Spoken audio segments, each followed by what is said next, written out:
Et si je vous disais que la République démocratique du Congo est sur le point de redevenir l'un des territoires les plus convoités de la planète? Un pays immense, au cœur de l'Afrique, riche d'un sol qui vaut des milliards, et d'un potentiel économique que le monde entier regarde désormais avec intérêt. Des géants comme la Chine, les États-Unis, les Émirats, et même la Russie, y ont déjà pris position. Et aujourd'hui, la France revient dans le jeu. Avec des investissements annoncés, des visites diplomatiques, et une ambition claire, redevenir un partenaire stratégique du Congo. Mais pourquoi maintenant? Pourquoi la France veut-elle, après des années d'éloignement, investir massivement en République démocratique du Congo? Est-ce un simple retour économique? Ou une bataille d'influence, bien plus complexe, qui se joue entre puissances étrangères au cœur du continent africain? Dans ce documentaire, nous allons plonger au centre de cette stratégie. Nous allons explorer les vrais intérêts français au Congo, les ressources en jeu, les projets à venir, et les enjeux géopolitiques mondiaux qui redéfinissent les relations entre Paris et Kinshasa. Mais avant de commencer, abonnez-vous, activez la cloche, et laissez un pouce bleu si vous soutenez une Afrique forte, indépendante et souveraine. C'est parti! Bienvenue dans l'Afrique qui attire à nouveau les regards du monde. Chapitre 1. Un géant endormi qui se réveille. La République démocratique du Congo, c'est un territoire grand comme l'Europe de l'Ouest. Un pays traversé par le deuxième plus grand fleuve du monde, le Congo. Et surtout, une terre qui regorge de ressources naturelles inestimables. Cuivre, cobalt, or, diamants, coltan, lithium, pétrole, bois, eau, le Congo est une superpuissance minérale et énergétique, dont la richesse souterraine est estimée à plus de 24 000 milliards de dollars. Mais pendant longtemps, cette richesse n'a profité qu'à une minorité, et le pays a été freiné par les guerres, la corruption et l'instabilité politique. Aujourd'hui, les choses changent. Sous la présidence de Félix Tshisekedi, la RDC cherche à se réinventer, à stabiliser son économie, à moderniser ses infrastructures, et surtout à reprendre le contrôle de ses ressources naturelles. Et ce réveil, les grandes puissances l'ont bien compris. La France y voit une opportunité historique. Chapitre 2. La nouvelle stratégie française en Afrique. Depuis quelques années, la France a changé de ton en Afrique. Fini l'époque du paternalisme diplomatique et des relations à sens unique. Aujourd'hui, Paris mise sur une coopération économique plus moderne, axée sur les investissements, la formation, la transition énergétique et les partenariats équitables. La RDC, avec son poids stratégique et ses ressources clés pour les technologies du futur, fait partie de cette nouvelle vision. Lors de la visite d'Emmanuel Macron à Kinshasa, en mars 2023, un message fort a été lancé. La France veut être aux côtés du Congo, non pas pour lui dire quoi faire, mais pour bâtir ensemble. Derrière cette phrase diplomatique se cache une réalité économique. La France veut récupérer une partie de l'influence perdue face à la Chine et aux États-Unis. Mais pas n'importe comment. En finançant des projets visibles, en soutenant l'entrepreneuriat congolais, et en positionnant ses entreprises dans les secteurs d'avenir. Chapitre 3. Les intérêts miniers, le nouvel or du monde. S'il y a bien une raison majeure à l'intérêt français pour la RDC, c'est le cobalt. Le Congo détient plus de 70% des réserves mondiales de ce métal stratégique, essentiel à la fabrication des batteries électriques. Et avec la montée en puissance des véhicules électriques, la demande mondiale explose. Le cobalt congolais est devenu le nouveau pétrole du XXIe siècle. La France, à travers des entreprises comme Eramet ou Imri, veut s'insérer dans cette chaîne d'approvisionnement stratégique. Objectif: sécuriser l'accès à des métaux critiques pour l'industrie européenne et réduire la dépendance à la Chine. Mais ce n'est pas tout. Le pays regorge aussi de cuivre, de lithium et de coltan, indispensables à la fabrication des smartphones, ordinateurs et circuits électroniques. C'est ici que se joue l'avenir énergétique et technologique du monde, et la France compte bien y avoir sa part. Chapitre 4. Les infrastructures et l'énergie, un chantier titanesque.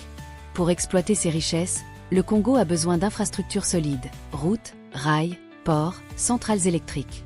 Et là encore, la France veut investir. Le projet le plus symbolique, c'est celui du grand barrage d'Inga 3, sur le fleuve Congo. Ce projet pourrait devenir la plus grande centrale hydroélectrique du monde, capable d'alimenter une grande partie du continent africain.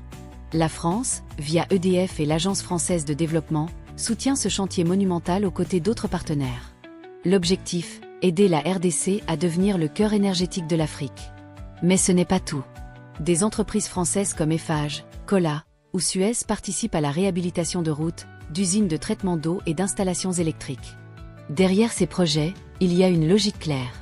Stabiliser le pays par le développement et renforcer la présence économique française sur le long terme.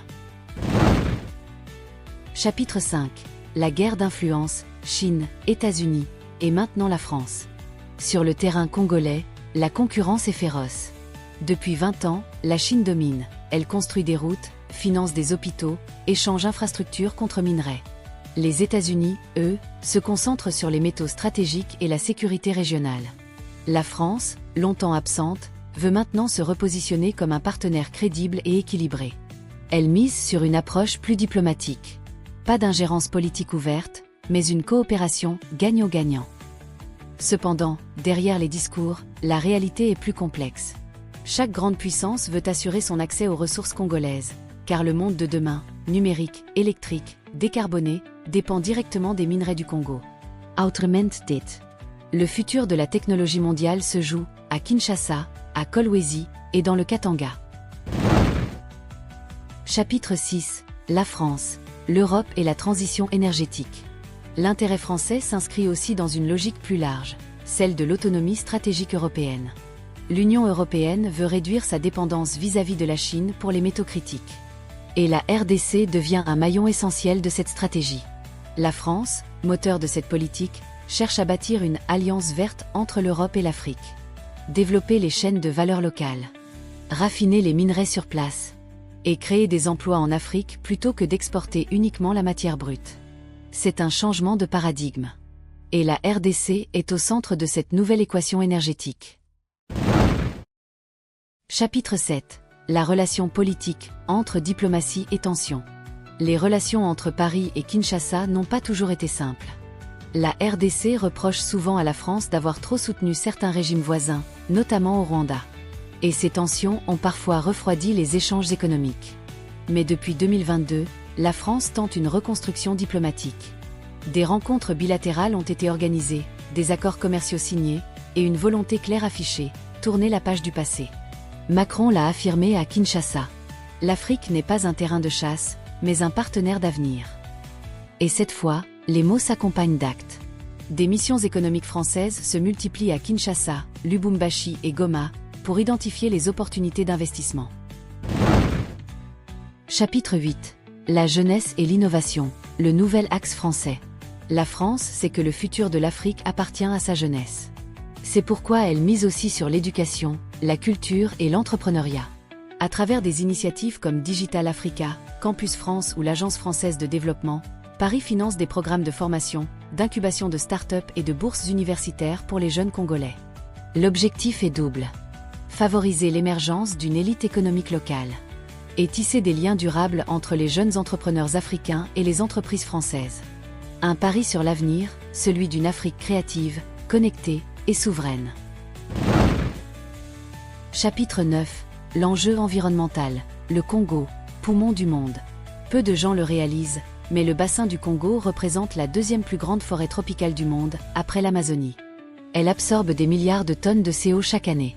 Pour la France, engagée dans la lutte contre le réchauffement climatique, c'est une priorité. Paris soutient plusieurs projets de préservation forestière, de crédit carbone et de développement durable dans la région. Ces programmes pourraient permettre à la RDC de monétiser sa biodiversité, tout en protégeant ses écosystèmes. C'est un domaine où la France veut jouer un rôle clé, celui du partenaire écologique du continent. Chapitre 10. Un futur partenariat ou un retour d'influence. Alors, pourquoi la France veut-elle investir massivement en RDC? Parce que le pays concentre tout ce que le XXIe siècle recherche. Des ressources, de l'énergie, de la jeunesse et une position géographique stratégique. Mais derrière les promesses, une question demeure. Est-ce une vraie coopération équilibrée ou un nouveau visage de l'influence française sur le continent? La réponse dépendra de la façon dont ces projets seront menés. Seront-ils inclusifs? Profiteront-ils réellement aux populations locales? Et surtout, la RDC pourra-t-elle transformer ses ressources en prospérité durable? La France revient au Congo. Mais cette fois, elle n'est plus seule.